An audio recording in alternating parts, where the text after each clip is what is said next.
ஒரு எம்எல்ஏனா எப்படி இருக்கணும்னு நான் சொல்றேன். ஒரு எம்எல்ஏன்றது சும்மா அனுபவத்தை வச்சுக்கிட்டு கொள்ளை அடிக்கிறவங்களாலாம் இருக்கக்கூடாது. சும்மா அனுபவத்தை வச்சுக்கிட்டு சட்ட விரோதமா கல்குவாரியில ஈடுபடுறவங்களாலாம் இருக்கக்கூடாது. சும்மா அனுபவத்தை வச்சுக்கிட்டு கேள்வி கேட்கிற பிரஸ் ரிப்போர்ட்டர்ஸா தாறுமாறா தாக்குறவங்களாலாம் இருக்கக்கூடாது.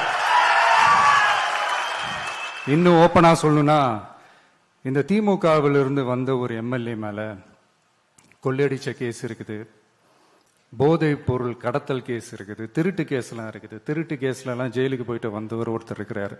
நீங்க கூட யோசிக்கலாம் அவர் யாரு அப்படின்னு. நீங்க யோசிக்கலாம் அந்த எம்எல்ஏ யாருன்னு உங்களுக்கு யோசிக்க தோணும். இன்னொரு க்ளூ வேணா நான் தரேன்.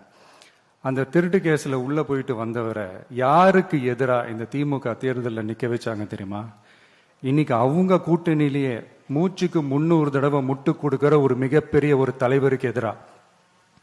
அந்த தலைவரை தோக்கடிக்கணும்னு தான் 1996ல அவருக்கு ஆப்போசிட்டா இந்த எம்எல்ஏவை நிக்க வச்சாங்க.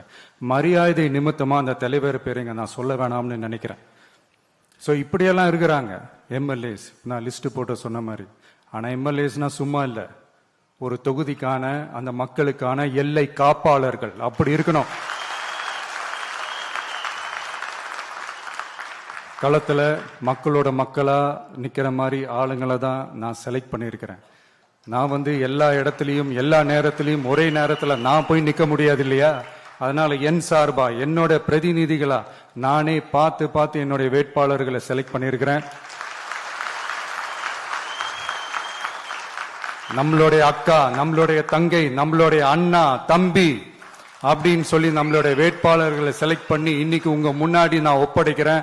மக்களே, அவங்கள எம்எல்ஏ ஆக்க வேண்டியது உங்களுடைய பொறுப்பு.